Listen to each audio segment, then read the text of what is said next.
Hello everyone. My name is Shuruti Sharma, and in this year in the Civil Services examination, I got AIR 1. Today, I'm having a session regarding mainly answer writing as to how I approached answer writing in my general studies papers. I got a total of 494 marks in my general studies papers, and there were a few things that I tried to do before the examination in terms of preparing a strategy for it, preparing some content for it. So I'm going to try to share what I did during this time. As to how this session is going to be structured, firstly I'll talk about certain basic things that you can apply in all 4 papers, and then we're going to go paper wise, where GS1 certain questions will be seen, and I'm going to try to pick up a few questions from this year's mains examination, and we'll see as to how they can be tackled. First GS1, then 2, then 3 and 4. So without further ado, let me jump straight into it. Firstly is understanding the basics of answer writing. So there are a few things which I think are important. Firstly is the idea of understanding the question. Understanding the question, I feel if you just understand the question to a certain extent and only answer what is being asked of you, then more than half of, or at least half your work is done. Because sometimes, especially at the very beginning of our preparation, we just see certain keywords in the question and answer whatever we know of that specific topic. And that's in that process somewhere, the point of the question we forget, and midway through it, we start writing anything and everything, and by the conclusion, what you're writing is completely different from what is being asked in the question. So make sure that you have the question always in mind, break it up into certain parts, underline keywords in the question. Sometimes, you can divide it into A and B parts, sometimes you can write it in paragraph form or in point form, but based on what the question is demanding. Secondly, in corollary to this, and I think if you understand the question also, coherence in the question, in the answer writing also comes. Because some people have this, I think, needless debate on whether you should write in paragraphs or whether you should write in points. I feel as long as you're able to express a good number of points and in a good flow with maximum coherence. Point making does not mean that, the examiner is not able to understand what you're writing. So coherence is very, very important. So for example, with respect to this first point, there was this question in GS3 this year about blue LEDs, about a Nobel Prize which had been given to the discovery of blue LEDs in the 1990s. But if, for example, you completely do not answer the question and answer whatever you know about LEDs, the point of the question completely goes away, and it's very likely that you'll get very less marks. Even if you know whatever limited information about blue LEDs, try to shape your current knowledge according to what is being asked. So try to write about blue LEDs and what you think they are and how they can, help us in daily life. So this is understanding the question. With respect to, again, flow, legibility and coherence, you can choose whatever you like, are more comfortable with, whether it's paragraph or it's points. I personally was more comfortable with points, so I chose that because I felt I could include more dimensions in it. But the flow should not be hampered at any point. Second is, again, a very, very important part in answer writing and a balance that many people find very difficult to sort of balance: speed versus content. And I think no part of this should be neglected. If you're, for example, you have good handwriting speed, you can complete all your 20 questions, but you don't have the necessary content, there's no point in it. Similarly, if you have the content and you're writing, say, the first 5 answers really nicely with a lot of good content, good handwriting, good pictures, but you're leaving the last 5 questions or leaving the last 3-4 questions, then you won't get the desired marks that you want. So a balance between both speed and content is required. You need to understand that content building happens before you enter the examination hall. So make sure that you have good content ready with you. And how will you have good content ready with you? You need to keep in mind the syllabus, you need to keep in mind the previous year question papers, and have at least 1 or 2 pages of information and content based on the syllabus that you have. And keywords are mentioned in the syllabus, which you should definitely work on. And here, in terms of content, I think, say for example, GS3 paper this time, there were a lot of questions which most of us did not know who attempted the paper. But at the same time, we know that there are certain low-hanging fruits which you do prepare even in GS3 you can get sort of good marks in those questions. So for example, in GS1 there are social issues, clear-cut mention of topics in the syllabus which do come. So for example, population, urbanization, women's issues, you can at least prepare 1 or 2 pages of notes. Similarly for GS3, questions on internal security. 4 questions definitely, 3 or 4 questions definitely come on internal security, and you can definitely answer them if you have good notes prepared, and that won't take too much time. So the effort you put in internal security versus the reward that you will get in GS3 are very, very commensurate, right? So identify those areas where you can build good content, and that will help you. Similarly, cyber security. Similarly, say in GS3 there's food processing, in GS2 there's governance related issues, NGOs, SHGs. Questions from those topics come necessarily 1 or 2 each year. So prepare good content on them. Apart from that also, focus on building good content which you can use in your answers. At the same time, practice for good speed. If you have good content, doesn't mean that you can translate it into speed unless and until you practice answer writing. So for speed, the only thing that I would suggest to you is do answer writing. Even in the 3-hour paper, make certain internal sort of limits on yourself. Put certain internal limits on yourself. Ki acha, 1 ghante mein I'll complete these many questions, half an hour mein these many questions, and stick to it. Right? So this is speed. Third, once you have speed, you have content, you have understood the question, then comes structuring of the question. And the structuring can be of 2 types. First is the content-based structuring, and the second is the spatial structuring. Right? So in terms of content-based structuring, firstly, you know there's an introduction, there's a body, there's a conclusion. So this is usually the structure we follow in terms of how we plan out our answer. Sometimes this can, change a little bit, that's completely fine, but usually you should have a 2-3 line introduction, then followed by a body with a certain number of points, or even if you're not writing in point form, but there should be a certain amount of matter or more than one dimension only that you're looking at. So the more the dimensions you have in your answer, the more it's likely to fetch you more marks, right? And then you have a conclusion which can be forward looking, which can include good terms, it can include good examples, it can include a way forward in terms of suggestions. So all of that you can work on. Again, in terms of content, you should always go back to what the question is asking, and therefore divide your main question into, say, 2 parts or 3 parts. If it has 3 parts, the question, divide it into 3 parts and answer accordingly, right? So this is for content structuring.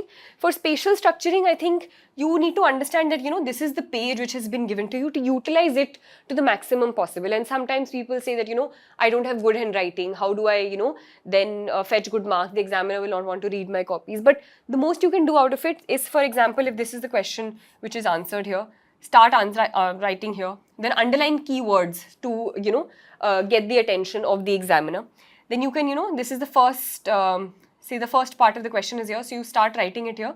Then within it, you start writing points here, right? And then if there's a further sub point to it, you start writing it here. So in terms of spatial structuring, you can start from here, then leave a margin, write points here, then for sub points, you can write it here. For examples, if I had to write, I use a triangle. For points, if I had to write, I like to use like circles. So these are little things you can do in terms of, making your answer look more, utilizing the space which has been given to you in that one page. So that is in terms of structuring. Then we come to the 4th point, which is embellishments, which is like I call embellishments in terms of like you're adding things to your answer. Apart, so there are certain people who follow all of these 3 things, still they're not getting the adequate amount of marks to make the top ranks or make a good cut in terms of mains examination. So what I think helped me this time around, and I tried to work on it, was working on adding additional things. So it could include examples, which I personally sort of used to scour out the newspaper for, certain examples which I could use according to the syllabus in each paper.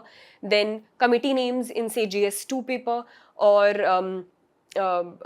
data in GS3, in economy, in environment. Then certain government reports are there. So economic survey, you can cite that, this is something that the economic survey said in GS3. Similarly, you can talk about any key terms that you can find. So anything which adds to the answer in terms of examples, in terms of, and also in terms of diagrams and maps, especially in say GS1 in geography, you can use that. I used some maps in history as well.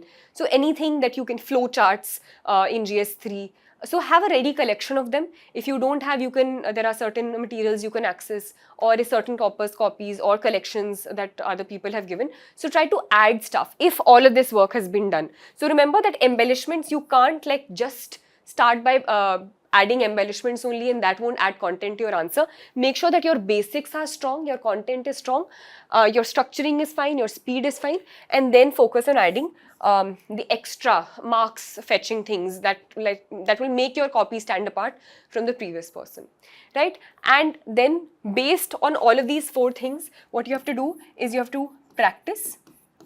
Practice means, if you're doing practice at home, writing a few answers every day, that is fine. If you're showing it to someone else, that is fine. If you're enrolled in a test series, attempt those test series rigorously, attempt those test series within the fixed time limit, set those time limits upon yourself. Once you've written, then analyze your performance.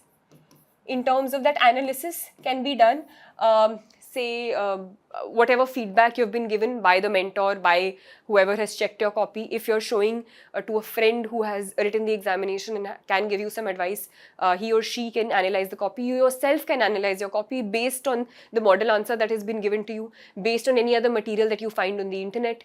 But that analysis should be done very judiciously. You need not take every advice that you get. You need not add every single point that you get. You need to prioritize the points. Even when you're writing points in any of the 4 papers, I think it's important to write the best point the first, because sometimes there are 10 points you can write in an answer. You don't have the time, you don't have the space for all of that. So write the best answer, best point first, and then accordingly, according to importance. And by the end, by chance, if you don't have enough time left, you can leave out the other points. But if you leave the good point for the end, then it's most likely that you won't get adequate amount of marks, right? So analyze what you have to do, analyze your loopholes, analyze based on all these parameters where you're lacking, work on it. And then most importantly, just don't do answer writing randomly, but try to improve. So the next paper that you're writing based on this analysis, make sure before you're sitting down for writing the next paper that, in this paper specifically, I will make sure that I will write an introduction like this. If I get a question on social issues based on, say, secularism, this is something that I will use in the introduction. Last time I did not, write enough points. I will make sure that I write at least 7 points in a 10 marker. Something like that. So make those targets for yourself and make sure that you improve the next time you write, and you're not writing the same thing again and again and not improving. So this is the basics, I feel, for all 4 papers that you need to follow. Now I'm going to talk about specific papers and what you can do in each paper and how I went about it, right? So now we come to GS1. GS1 mein first is history, right? History in terms of content, you would already have worked upon, say you would have gone through your spectrum, you'd gone through your whatever books that you've gone through during a prelims preparation, or if you're not doing that. Again, I'd like to say that for people who are giving the mains this time, well and good, you consolidate your material and use or whatever tips that you can from this point. But people who are not giving their mains this time and who have their mains say next year or the year after that, make sure that you're doing all of this content building at least from now on, because you know what makes a good answer, and these content building does not happen in a day. So make sure that you're adding those examples, those committees, those quotes, and all those embellishments I talked about in the very beginning. Anyway, so history, we were talking about any history questions. Again, you'll have an introduction, you'll have a body, you'll have a conclusion. Now people often ask, what do you write in a history question? Because sometimes, say in GS2 and GS3, you can write committees, you can write data, but say history, a question is asked about the repercussions of the Nehru report of 1828, and I remember us answering a question about the Nehru report of Nehru report was a bunch of uneasy compromises between A and B. Or say if we pick up 2 questions this time from the GS paper, GS1 paper 2021. First question was evaluate, so I'm going to just read it out. Evaluate the nature of Bhakti literature and its contribution to Indian culture. And then the second question was regarding social religious reform and its impact. The point that I'm trying to make is that how do you approach these questions, and how do you answer them? So firstly, I believe in introduction, an easy thing that you can probably do if you say don't have a history background or you think how to make history introductions, you can start with talking about details of the question. You can mention years, you can mention say key figures.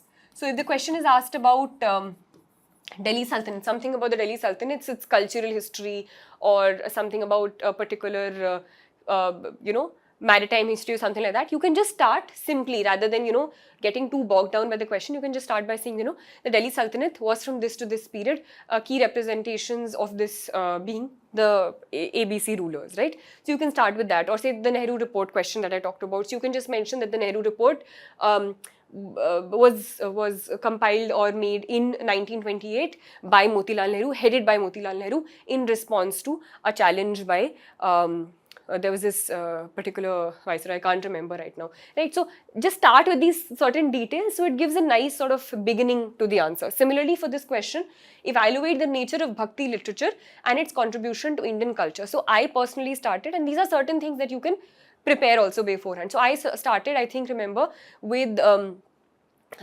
word bhakti, or the word bhakti comes from the root word bhaj, meaning to participate in the divine, a movement that began in South India in the 6th to 7th centuries, right? So this can be a starting point. Similarly, for the social religious reform movement, and if you look at previous year question papers, it's a question that is repeated often.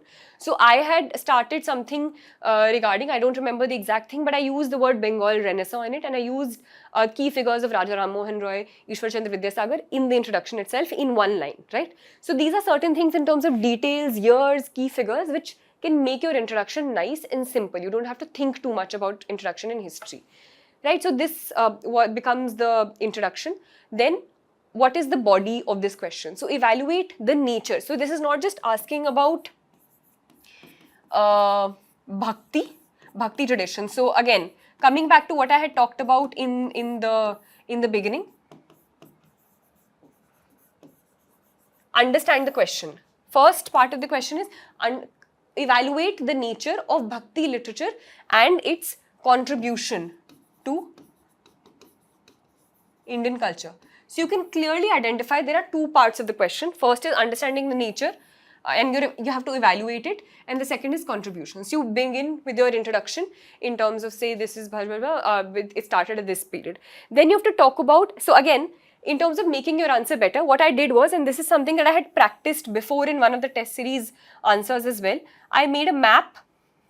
Oh God, I've gotten out of the practice of making a map, but again, these things also you can practice making world maps, practice making Indian maps, so that you can make it quickly,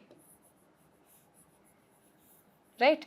So then I plotted down certain things. So here, for example, I'll just say Lal Ded, and then whatever, and then I'll sort of put here Mirabai. Here I'll put Kabir Granthavali. Here I'll put, say, Gita Govind, and all of that, right? So I used to jot everything down. So what you're talking about is in one small thing, you're not talking about bhakti literature, because that's not necessarily the nature of the question, but you're just plotting as to what all are the bhakti literature in India. So in a very small space, you're talking about a certain part of the question. Then, so introduction, side mein this, then first part, nature of bhakti literature, and then you can jot down points 1, 2. So what can be the nature of bhakti literature? This is not asking what bhakti literature was, but the nature of bhakti literature. So you can talk about devotional in nature, right? Devotional nature, then you give certain example of, say, Mirabai or say Shankaracharya. So one thing that I tried to do in my answers was, when I was giving a point, I used to write that point and then tell you why that point I'm writing, right? So give an explanation or justification of what that was. So first, the nature was, it was devotional in nature. Example, this person. Secondly, say, what can be the nature of bhakti literature? It was, say, in simple language. So it could be easily sort of recited. So you can give why it was simple, this thing, and then give an example of, give an example. I'll just,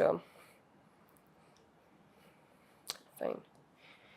Give an example of, say, the Alvars and Nayanars and this thing, they were relatively simple. Then thirdly, you can write about how they were in regional and vernacular languages. So this can be a nature of this thing, right? So this is the first part of the question. Then you can talk about its contribution. So this is the second part of the question. So give equal weightage to both, right? So then you talk about the contribution in terms of, say, and remember that, you know, I am right now making it like this, but this is going to be your page. So this is the question. You start writing here. This will be the intro where you wrote whatever. Here I drew a map. So this will be the map. Here you start writing about nature. So this is point 1. Example. Point 2. Example. Similarly, point 3. Example. By chance you're done with this page, then you go to the next page because it's a 2-marker. Then you talk about the contribution, right? So contribution you can write about, say, it led to development of bhakti temple tradition, say, right? Because this happened. Then development of, say, then again example how, if you can, then culture of this thing, sainthood and challenge to Brahmanical Hinduism can be one. Then say in terms of vernacular, so we talked about the role of vernacular. So contribution can be development of vernacular languages across India and development of regional cultures overall. So the Bhakti tradition would lead to development of regional culture. So make sure that each point is a little different. Don't repeat points. Keep thinking of new ways in which you can approach it. And sometimes these are questions which you may not have like prepared beforehand. So try to think a little in that time period and make sure certain questions are different. And then you end with this conclusion in terms of the impact of Bhakti on India, or how the impact of the Sufis, and link it to a further sort of thing. So in terms of conclusion, I usually used, so we talked about intro, we talked about body. In terms of conclusion, what you can do in history is link it with the next period. If you can't think of something else, make it forward looking. If you're talking about world history, you can link it to India. If you're talking, say, if you're talking about the Cold War and the question is something like that, you can link it to India. Or you can, if you're talking about the Cold War, talk about the post-Cold War period in the conclusion, and try to link the question with the Cold War with what happened later, right? So link it with, make it forward looking, make it, if it's world history, you can make it about India. Another way is linking it with the next period. Sometimes you can link it with post-modern India. So if you're talking about pre-British India, link it with what happened there to what happened post-independence, link it with constitutional values. So something about Mahatma Gandhi and non-cooperation, link it about how that laid the basis for the constitution that was made, the makers of modern India, right? So these are certain things that I think you can use in a history question. Two questions one question we talked about, the second question, social religious reform. Again, these are things that you can prepare. And I already talked about what can be the introduction for such questions. In terms of answering such a question, make sure that you have multiple dimensions and make sure you put a lot of data, whatever you've read in Spectrum. You don't need to go through a lot of books, Spectrum or any other sort of coaching material that you're using. Just stick to whatever you've done with that. Just keep on revising whatever you've read before the prelims, right? So this was history. Next we come to geography in GS1. Geography was never my strong point. I did the basic minimum. I just did the 11th and 12th NCRTs mainly for it. Sometimes just going through other books to look at examples or recent monthly or yearly compilations for any recent things that may have happened in geography. But again, I decided to make sure that for the introduction here, I mainly use definitions because I didn't have too much to use.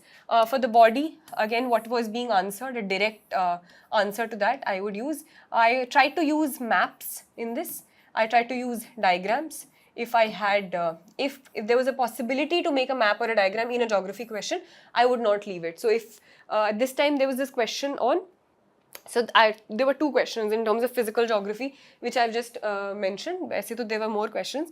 First was differentiate causes of landslides in the Himalayan region and Western Ghats. So the question was landslides. And if you have good content developed on landslides, which is a very normal question, comes in disaster management also, comes in GS1 also, then you won't have too much problem. This question will not take too much time, and then you can move on to next more challenging questions. To make sure you have good content on questions that are like easy, right? So this was an easy question relatively in geography. You just start with what? You just start with an basic introduction of landslides, or what you can do is, I had a certain data on landslides as well. So I just started with, say, GSI, according to GSI, 12.6% of the land area of India is prone to landslides. And I had this like very rigorously burnt into my head because I had prepared this and had written certain questions like this, right? So this is the introduction that you follow in terms of you can use certain data. Then I drew a diagram again of a map again of India. I circled basically this place, which was basically the Himalayas, and then I underlined or shaded this place, which was the Western Ghats. And then I wrote reasons for both here and here, I think. This is something that I did in one of my papers as well, and then I think later here also. Or sometimes you can just draw, say this is 1 and this is 2, and then you can write it later. So if you make a chota sa map side mein and you think you can't write uske aaspas, to just mark 1, mark 2 and then write 1 ke niche iske hi reasons and 2 ke niche iske reasons yahan par. So this is something that you can do in terms of structuring as well. So differentiate causes of landslides in Himalayan region, Western Ghats, talk about both.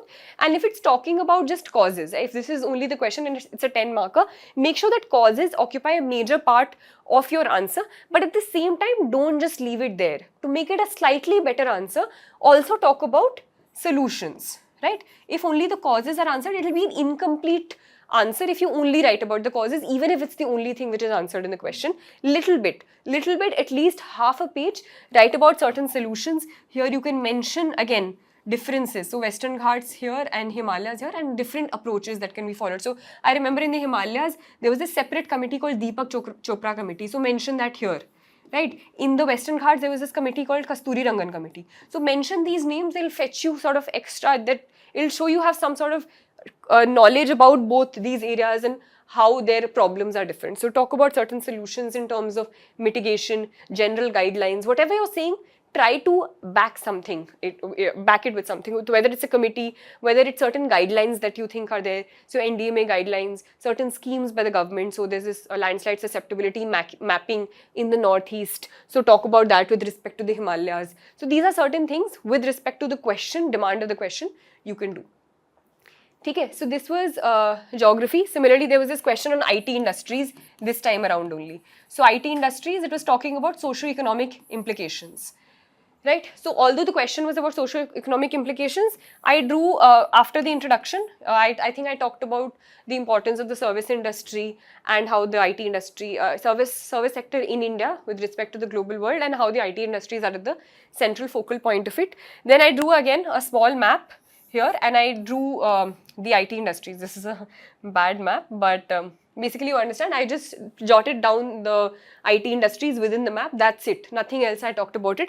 Then I moved towards the part of the question where it was asking about the socio-economic implications. So then I talked about, say, the implications in terms of migration, because it was socio-economic implications. Remember keywords of the question, it was not just asking about economic implications. So socio-economic means development of slums, development of certain industries, cluster of industries, development or issues of out-migration, in-migration, female sex ratio in the areas of out-migration, then basic lots of other things that, you know, I can't think of right now, but socio-economic implications, make sure that you're answering what is being asked in the questions, right? So these are the two types of questions that can be answered in geography, physical geography and mineral or human geography.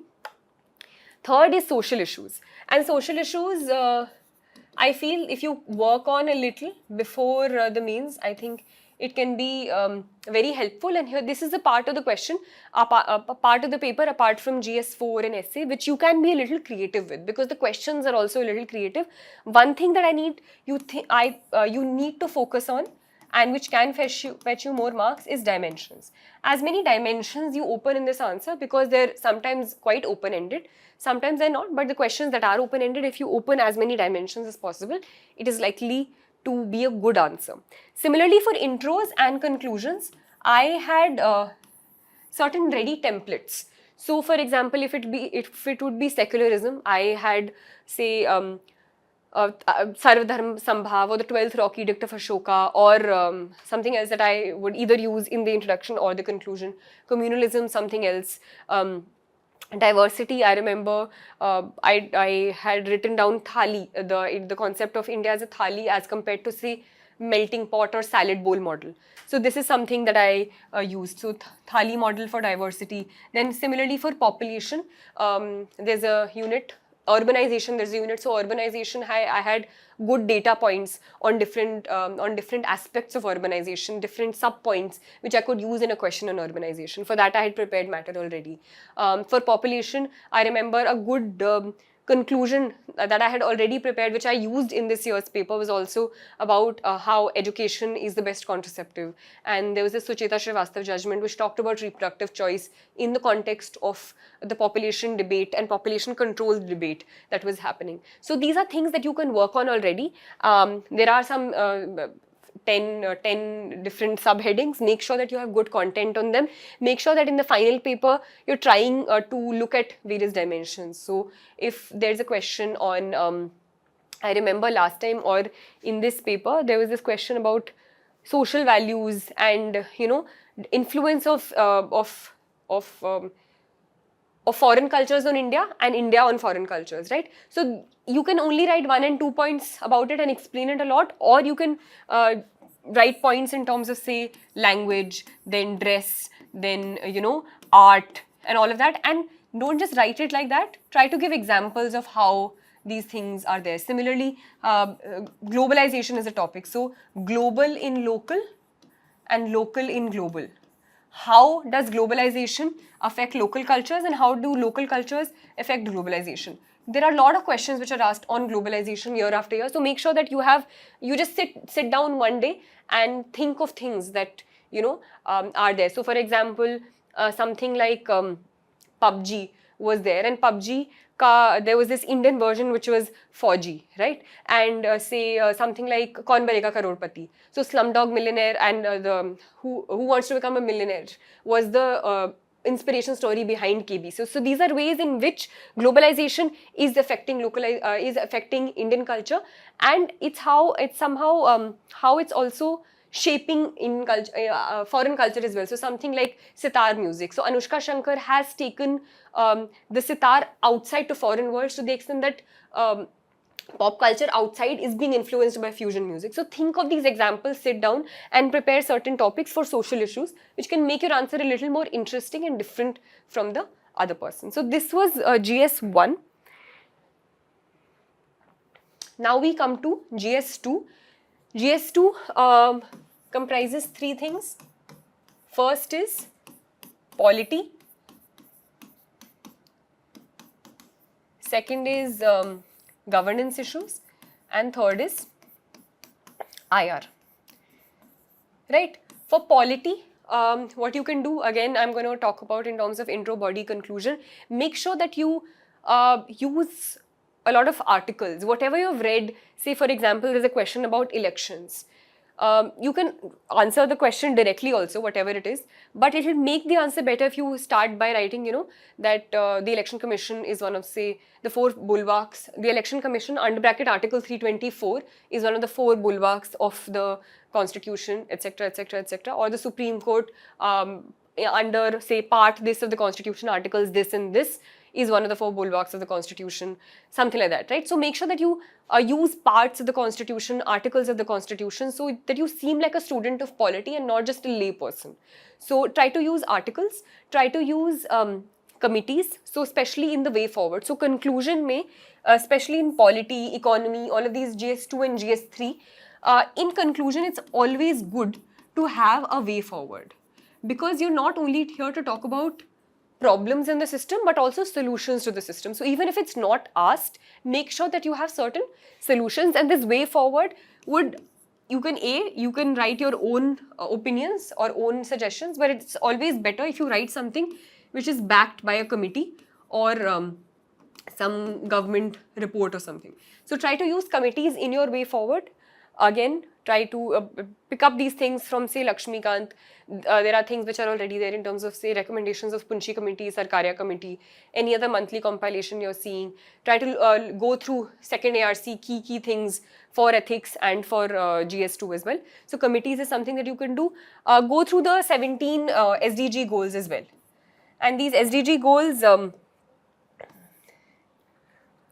you can use anywhere else, right? You can use these SDG goals in GS2, you can use it in GS3, you can use it in ethics, you can use it in your essay as well. Make sure that you remember all of them and use it wherever it's necessary. It's often a really nice conclusion to have, even if you can't think of anything. So if you're talking about, say, infrastructure also, so something like sustainable infrastructure, or say SDG 13, climate justice, or sustainable cities, I think, is SDG 11. So these are things that if you're talking about urbanization, if you talk about SDG 11, it's something that will be nice. SDG 5 for gender justice and so on. So these are things that you can use in the introduction, you can use in the conclusion. In terms of the body of a polity answer, I think there are certain headings you can make. So after this introduction, whatever body you have, there are certain headings that I use that you can also use to think in. So something in terms of, say, problems. If you're having problems of a certain issue, what are the problems or solutions, whatever it is? The question is legal issues, or the legal part of it, the constitutional part of it, the institutional issues that are there. So these are certain headings in which you can use to think and therefore structure your answer better, and it gives the examiner also more clarity and more coherence in the answer. Right, so say for example, this time there was this question: to what extent GS2 2021, to what extent in your view the parliament is able to ensure accountability of the executive in India, right? So how can you start this question in introduction? To what extent in your view the parliament is able to ensure accountability in the executive in India? Starting, you can just write about how the constitution makers envisaged India as a parliamentary form of government in which there are checks and balances. These checks and balances you can sort of denote by making this in terms of, say, the executive, the parliament and the judiciary, right? And then you can just say check or whatever. This itself sort of, even this shows that this is your, and try to box. This had something people told me to box whatever any diagrams or anything that I was making, right? So you draw this sort of thing where the executive, the parliament and the judiciary are putting checks on each other, and this is something that this thing mentioned. Or I remember whenever there was a question on checks and balances, I used Montesquieu's Spirit of the Laws, where he talks about checks and balances in a democracy. So these are certain things that you can use in introduction. Then to what extent, in your view, the parliament is able to ensure accountability of the executive unit? So the first part of the question, this is something they've done. First part of the question will be, the parliament does hold is able to ensure accountability through various measures. So these various measures can be again divided into various ways. So say the measures that have been provided to them in terms of, say, you can talk about the motions, no confidence motion, then other R's like question R, this. So there are various ways, and you can talk about, then you can talk about, say, parliamentary committees, this, that. And then, so there are various points. These are a few that I can remember right now. But firstly, talk about one side of the question. Then the question is to what extent. So then go to the other part that, yet it has not been able to properly sort of do this. Why? Because of ABC reasons. Here, try to give examples. So, for example, a certain percentage of the bills have only gone to the parliamentary committees. This is something which has happened. The issue of having a large majority in the government. So, the parliament is majorly comprised of the executive only. So, things like that. So, try to make. So at least if there are two parts of the question, make sure that you have at least 5 points here, at least 4 to 5 points there as well, and write in one line only if you can do that, and if you can make it legible and coherent.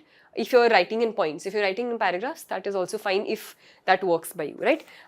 So 5 points here, other part of the question, 5 points there, and then end with a conclusion in terms of certain suggestions that have been made by certain committees, say second ARC, say the NCRWC, National Committee to do that, or certain NGOs have made certain recommendations that all bills should compulsorily go to the parliament to uphold the spirit of democracy. So with certain positive words like spirit of democracy and committee recommendations, you can end this answer.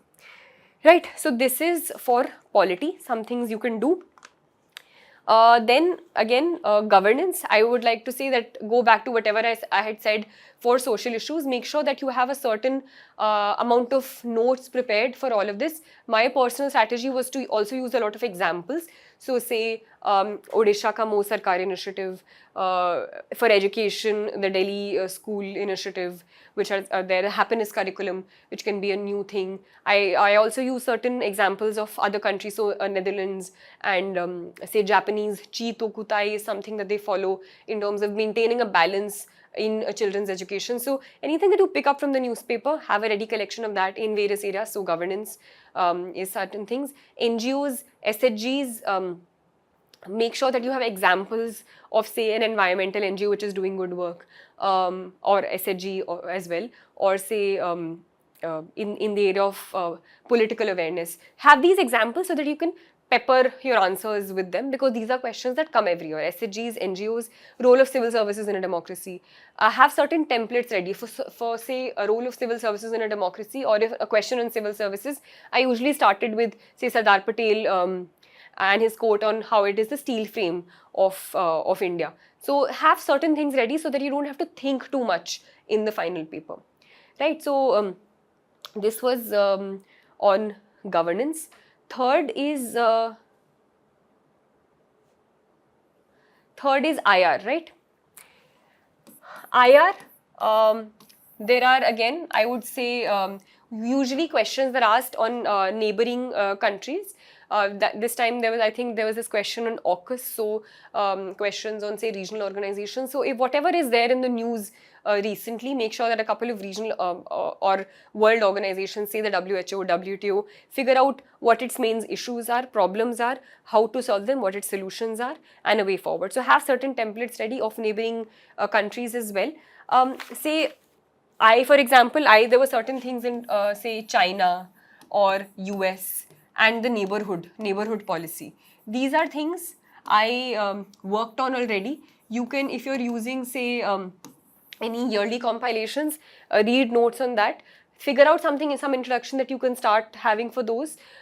Say, for example, Nepal, I remember quotes like Roti Beti Ka Rishta is something that I used. Hindi Chini, so that the difference and the shift from, say, where Hindi Chini Bhai Bhai was used, the Mamallapuram summit. Use these keywords in terms of having a positive outlook in the future. And so I think the conclusion should be something, especially in IR, to be a little positive, forward-looking, and talking about cooperation and using and putting India at the central focal point of the world in terms of the new world order. So remember, like in IR, try to have a positive India-centric view at the end.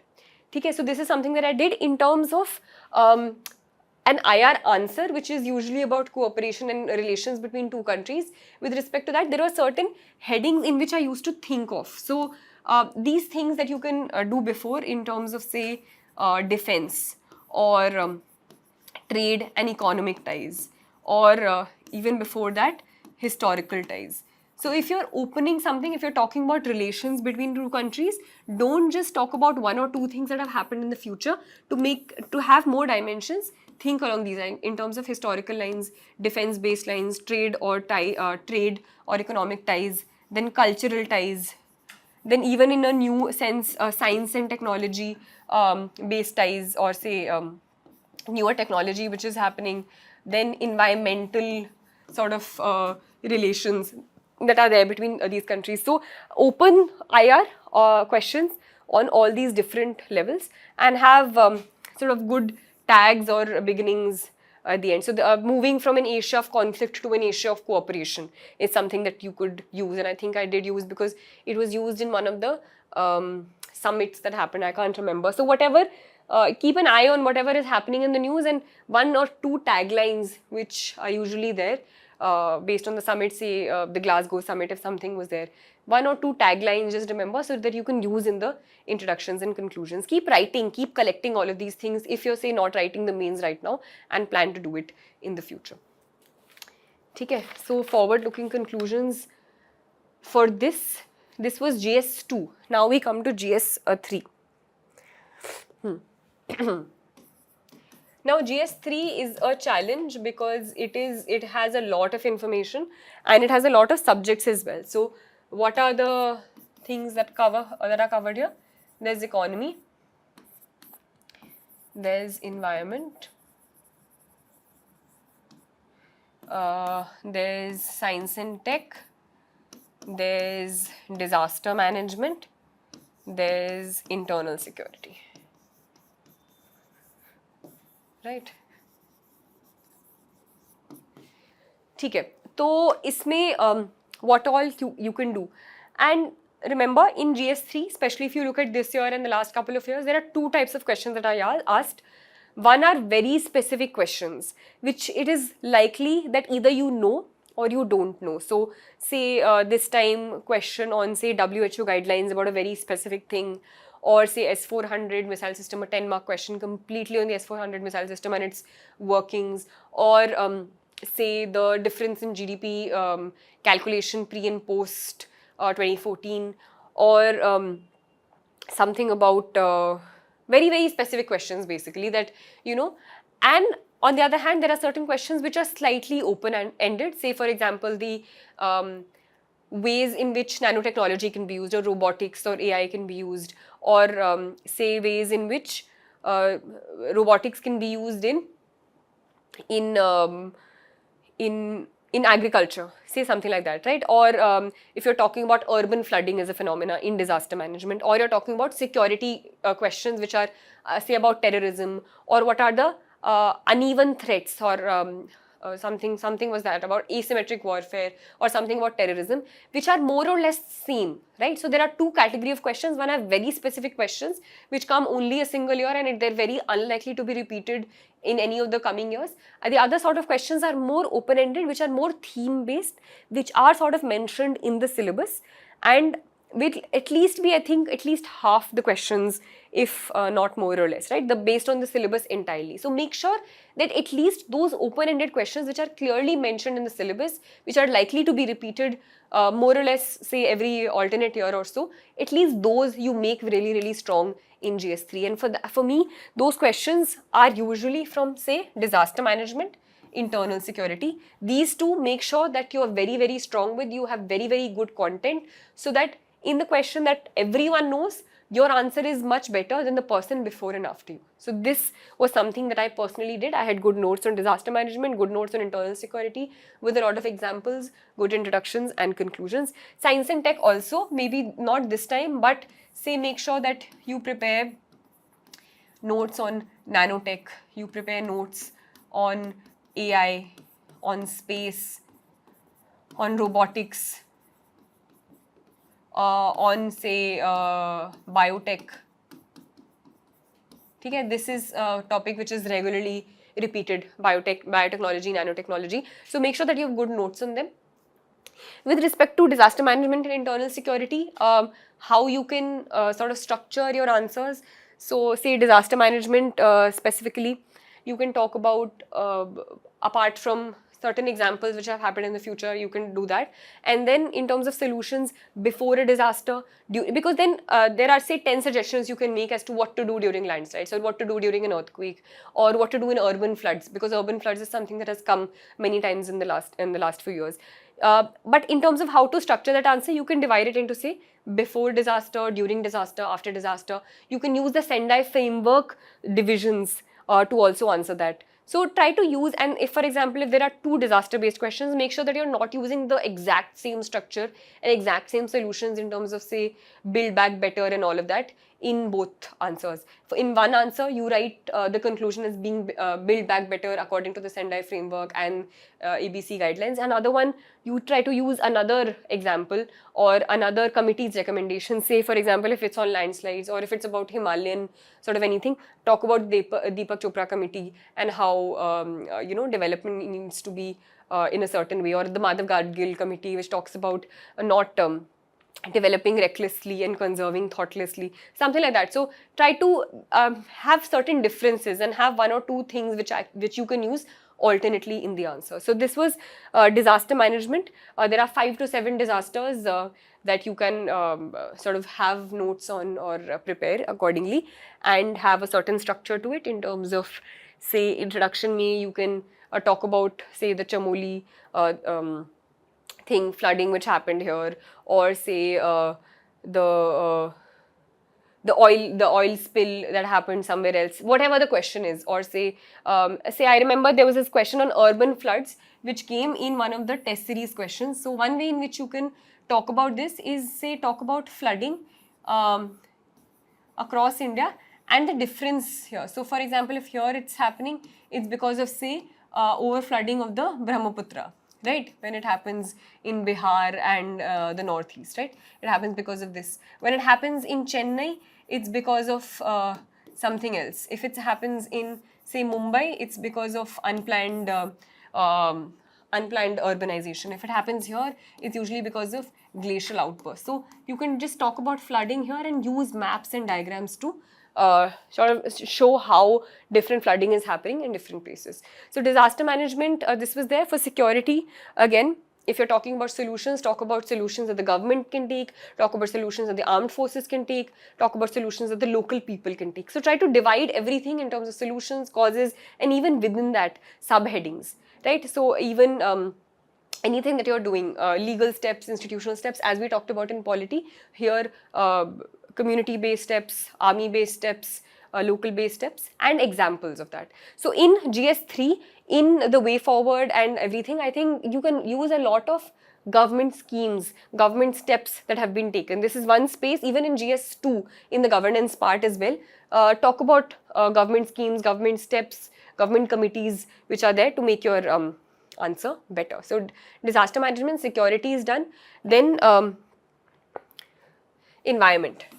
Environment may, again, apart from examples, and there are enough, you can use various sources for that as well. So say down to earth, if I was like really free and I didn't feel like studying anything, or I was getting too bogged down, I used to just like open down to earth videos, the magazine videos that you get, and any new example of something that has happened nicely in some part of the country, someone is doing good things for the environment, I used to just remember them and write them down and use them in the conclusion or in the main body of the answer. So examples is something that you can use in environment, even in terms of, say, something, so the Italian hydropower project and its influence. So based on whatever question is being answered, this time there was this question, say, on water crisis. So in terms of an introduction in environmental questions, it can either be an example of, say, a water crisis, say the Chennai water crisis, which has led to issues there, or you can talk about data, right? So data and examples are certain ways in which you can start it. Data, water crisis, say the Niti Aayog report about, you know, these many districts, 70% will be in water stress, this thing by 2022 or something like that. So remember these few data points is, say, for plastic, for water, for soil, for all of that. And in the last 7 days of your, before your mains, make sure that you're just going through all of this data, these examples, and use it in your answers, right? So water crisis or anything that was there, I think this time the question was about micro irrigation and water crisis, but anything which is there, you can talk about the issues in the introduction itself through an example or through in data to catch the attention. In terms of body, divide it in however way you can.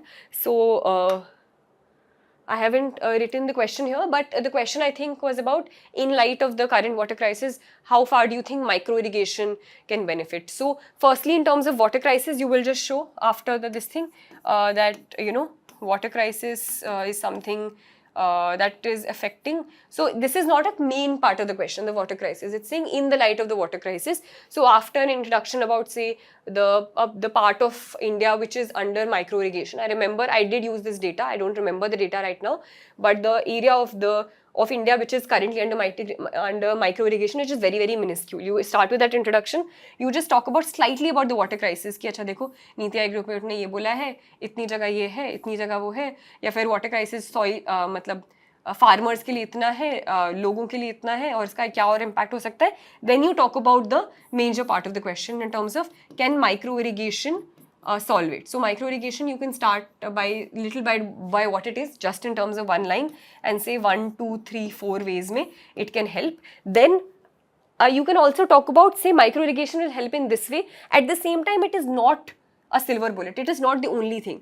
So the next part of the question you can talk about other ways as well. And then in the conclusion, you can talk about, say, having a holistic approach, having this overall sort of thing will help us solve the water crisis. End may you can talk about, say, the Mihir Shah committee, which especially talks about water and treating it as an entire system rather than having a piecemeal approach. So this is a way in which you can handle environment-based questions using data, using examples, using committees which give suggestions, especially as the way forward.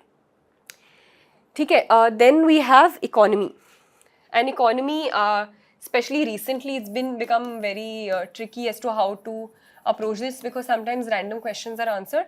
But make sure that whatever is at least mentioned in the syllabus, you have enough data points on that. Here also, you can begin with certain data that is being there. This time there was this question on, say, GDP was there. There were certain questions on, say, budget, and also those things I think you can't sort of predict. If those are there, you have to tackle them as they come. But if there are certain questions about, say, macroeconomic indicators or anything, start with data, anything you have about that fact. If it's about agriculture, say, so talk about, say, what is the amount of food grains that have been produced in the country, or the percentage of farmers in India, the percentage that is still dependent on, say, the secondary sector or the tertiary sector. So start with that. Again, you can also use, say, according to the economic survey, if something has been given. Whatever data you give, try to back it up. Otherwise also, if there's certain things that the economic survey is saying, the Niti Aayog agenda for 70 at the rate of 75 is saying,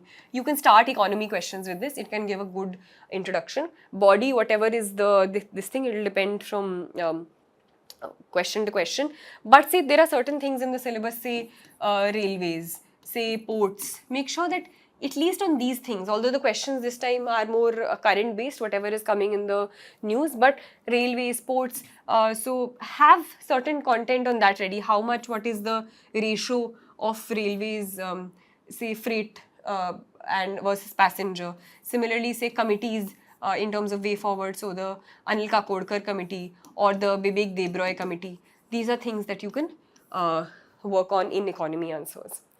And so if it's a question on export policy, right? So export policy, it was in the news recently. I remember this from one of the test series questions that I answered. So one thing that you can start with in terms of the government aim is to double it from, say, 2% to 4%, or the aim of you can start by saying that aim of $400 billion of exports in this year have been met, and this is something which is there, right? So these are things that you can follow for economy.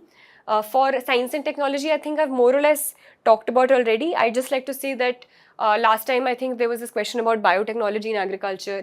A possible question can be on nanotechnology in other aspects, or in agriculture, or anything like that. Make sure that you have as many dimensions as possible when you're reading the newspaper. Say in the Hindu, I remember there's a specific page for science which comes. In Indian Express also sometimes there are certain things. Make sure that your eyes and ears are open for all of these examples. You don't need to read the entire thing, but even if there's just one line saying nanotechnology used in, say, making fabric of a certain kind, or artificial intelligence used by Google to do this, or say there was this collaboration between Uber and the Karnataka government regarding artificial intelligence about, say, road traffic. Just make sure that you write that down, jot that down, and next time when you write an answer, use it. So opening as many dimensions in science and tech questions, I think, is likely to fetch you good marks, and these are things that you can prepare beforehand. Lastly, we come to GS4. Okay, and GS4 में again there are two parts. First is the first part where there are usually 10 marker questions, and the second part where there are case studies, and both of them have different approaches in terms of a certain question that was asked this year in terms of the first part of the question. So in my ethics paper this year, I got 139 marks, which was a relatively good score. But relatively, I think at that time I didn't know it'll be fine. But looking back, I feel that it was the use of examples apart from, say, the basic definitions and the, things of attitude and say ethics, role of ethics, dimensions of ethics that you anyway learn for.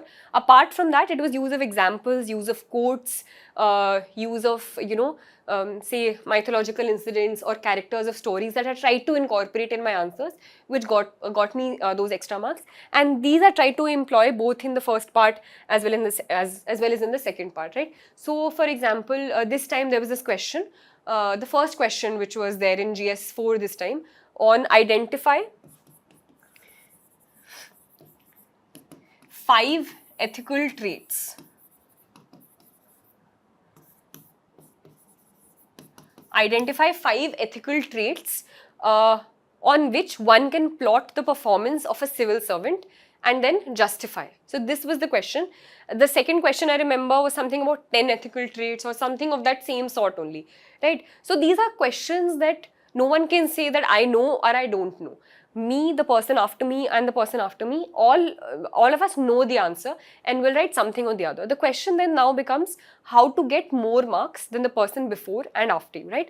So in this question, those 5 ethical traits would more or less be sort of similar only. People will pick up any 5 traits based on the Nolan committee or anything else. So I picked up 5 traits, but I tried to also, whenever I was using any point in ethics, I tried to show as to why that was there. So for example, first ethical trait, I would say selflessness, right?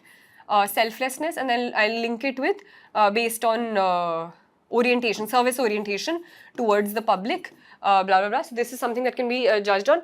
For example, say MS Lakshmi Priya on in terms of, say, working day and night for, say, Project Sampurna in Bongagaon. Or secondly, another ethical trait would be courage. But I'd then back it up by saying, see the example of Sanjukta Parashar in Bodo militancy areas, right? Or here, selflessness, I can also talk about Tamboli Ayaj and his, building of a hospital against many odds in Maoist affected areas where, there was danger to his life. So I don't need to mention that in as many words, but say something, explain why, and then give an example. Say something, explain why, and then, so in terms of the second part of the question, which was justify, I am actually justifying why it is there and why those ethical traits are sort of, one can plot the performance, right? Because, and then the end you can sort of justify it in terms of all 5 traits as well, that, these ethical traits are important because apart from, say, merit or apart from, efficiency at work, emotional intelligence is something also which is important, and, humaneness is something on which the public judges the people, and the importance of, say, civil service is orientation towards the public. So at the end you can link all these 5 points together as well in terms of why these are only the 5 that I have chosen and not any other 5, right? So this is something that I could do. So I think I wrote selflessness, courage, another one can be honesty and transparency. So again, try to show why that is the case and where it has been used or seen as being used by a civil servant, right? So this is certain things which I used to do, is write something, give examples. Similarly for quote-based questions. So sometimes there are 3 to 4 quote-based questions where what is given is just a single quote is given, and then you have to say what do you basically understand by that. So apart from, if I knew who the quote was by, so sometimes, say for example, the quote is, the only thing for the triumph of evil is for good men to do nothing. Say if this is the quote. So if I identify who the quote is by, then I can say, this quote by Edmund Burke or someone else is something which tries to show, etc., etc., etc., whatever I'd like to state by that. And in these code-based questions, because this is something which people don't understand as to how to approach them, there can be other ways of approaching it, but I personally try to approach it by explaining it through various real life examples and also linking it to other philosophical quotes and other philosophical sayings by other people as well. So say if this is a quote, I try to say, this means that as good citizenry, we must hold our people accountable, hold our leaders accountable, and constantly question them. So, for example, Lokpal agitation was there to make sure that anti-corruption stance was taken, right? So, through once I say something that what I mean by it, then I can use something else. Then another example would be about self-reliance.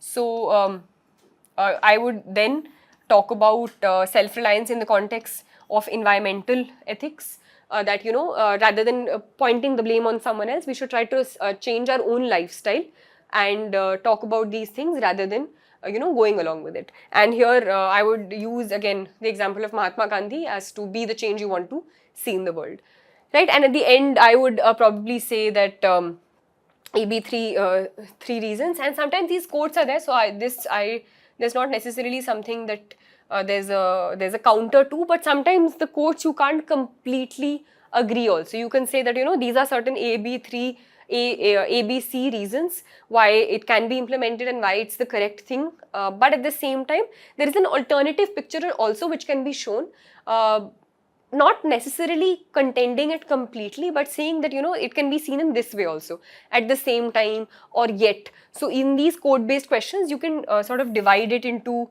say, 75%, 25%, in terms of 75% agreeing, 25% not agreeing, or completely, so even 90 or 10% also sometimes, right?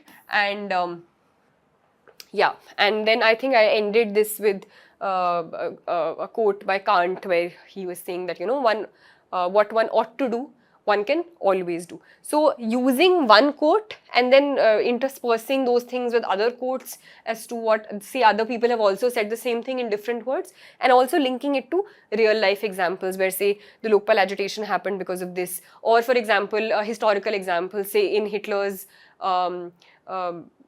Germany, for a long time, people did not say enough, and this is why certain atrocities happened, and those people are also equally complicit in that. So you can use historical examples, you can use real life examples, you can use mythological examples. So for example, I also used in this question that even people like Dronacharya and Karn, during the Chirharan, they did not say anything. So they were equally culpable as, say, Duryodhan or the Kauravas. So merely sort of not saying anything makes you equally culpable in the act. So using different varieties of examples, I think makes your answer a little more interesting in ethics. So rather than just thinking that I'll only use ethical values, I'll only use what I read in the books, try to be a little more creative in GS4 and the ethics paper and the essay paper. This is something that I try to do, and it did give me some sort of positive results. So you can also try it while you're writing and practicing answers. Okay, so this was the first part of the question, the first half of the paper, GS4, which are relatively 10 marker short questions. So I think there's a lot more opportunity to be more creative. The second part is the case studies. And case studies also you can approach in different ways.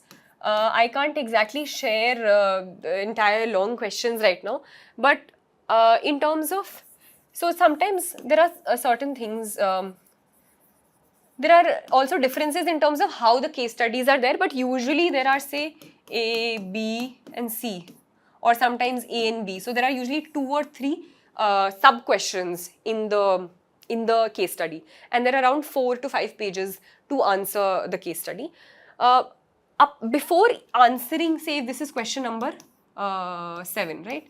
If this is question number 7, A, B and C, while answering, I used to at least write 1 paragraph or more before I started answering 7A, B and C, right? So this before wala part could either be started through some nice quote, it could either be started through a nice anecdote, related to what is being taught, what is being talked about.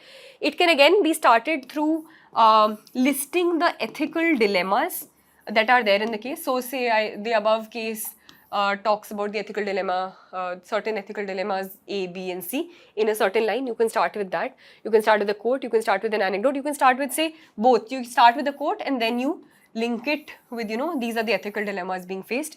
You can also if the question says not asking, so if the first question is about stakeholders, identify the stakeholders, then you won't use stakeholders here. But if say it's not asking about stakeholders, then you can start the introduction also apart from whatever the first line you're seeing about a stakeholder analysis. These are the following stakeholders there. Okay, so these are the various ways in which you could start your introduction. You could also start it by linking it to any recent events that are there.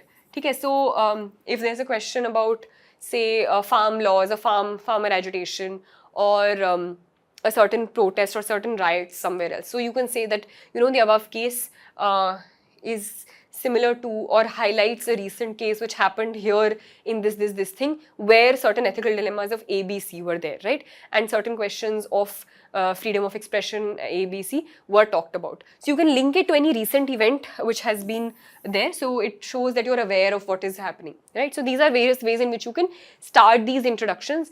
There are 5 to 6 case studies, so make sure that you're not using the exact same template in all 6 of them, otherwise it gets a little boring. So try to change a little bit also. If you think that, I think it's slightly better to change it, but no, don't do it unnecessarily also. If you think the demand of the question is such that you don't need to change it, and if there are certain quotes that you feel are nice and you would like to use in 2-3 things, then it's fine. But again, don't try to repeat the same quote also in more than 2 to 3 questions, because then it feels that, this is the only quote and you're just repeating it again and again. So any sort of examples in quotes you use, you can repeat it once or twice, but not more than that, because it feels a little done. So this is the introduction.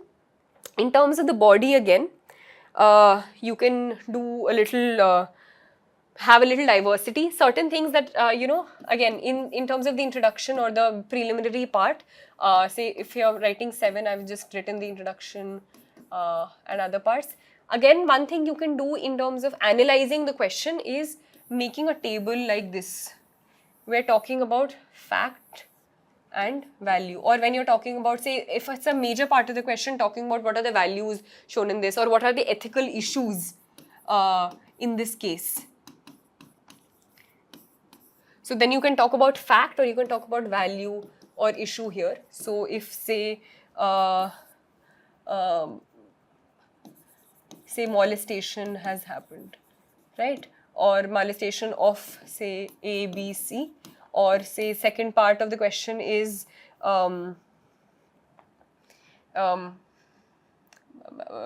censorship of newspaper A, B, C, X, Y, Z, right?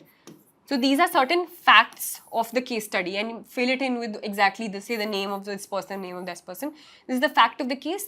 The value or the issue involved would be, say,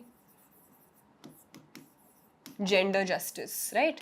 Then right to equality. So then here also I think you can mention, so here you can say mention SDG 5 if it's something else. Maybe here it's not SDG 5, but like SDG 5 you can mention here, right to equality, article 14, 15, right? So try to use, I tried personally to use, I wouldn't ask you to do anything, but I personally try to use articles of the constitution, my knowledge in polity, in governance, in these questions as well. So right to equality, this. Similarly, censorship may, you can write, right to freedom of expression. So article 19 can be highlighted.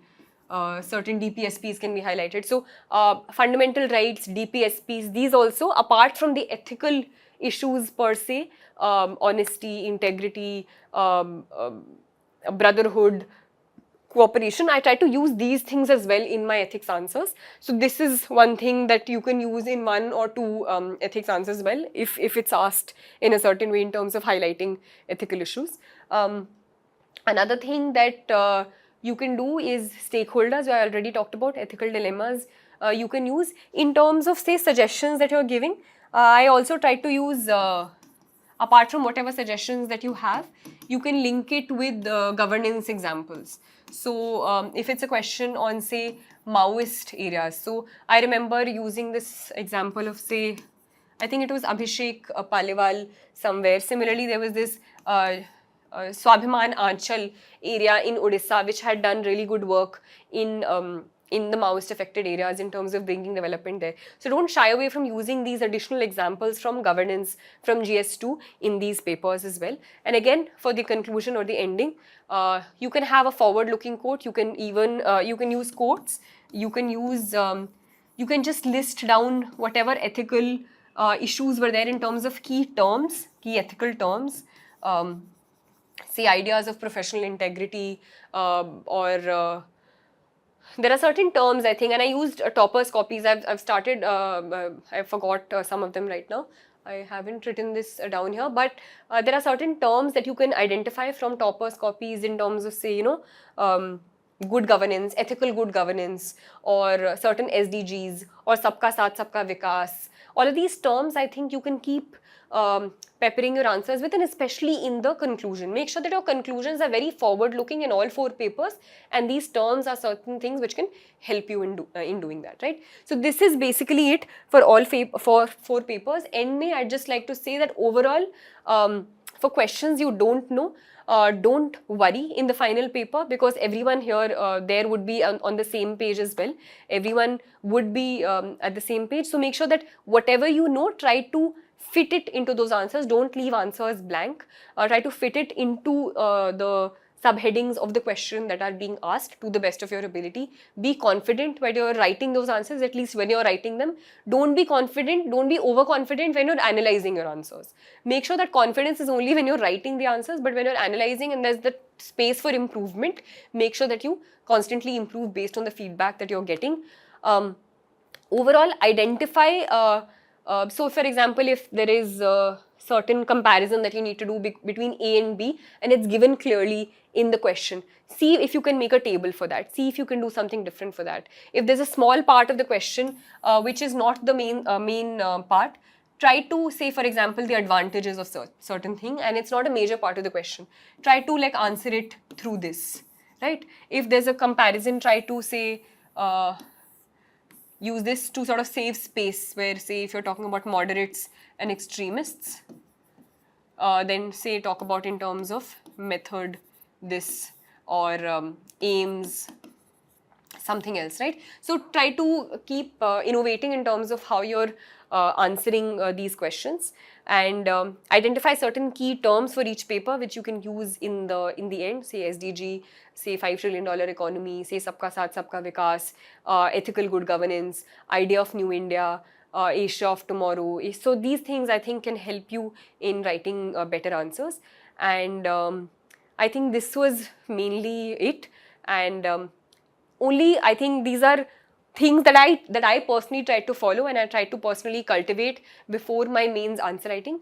I hope some of it helped all of you, and try to incorporate only those parts which you think you can and which you think will help you. If you think there are certain things which do not match your style and it's only inhibiting you, it's not helping you write good answers, leave those parts out. But whatever I think you could incorporate from today's session, I hope you did, and I hope all of you would implement it in some way in the future. All the very best for all your endeavors. Thank you.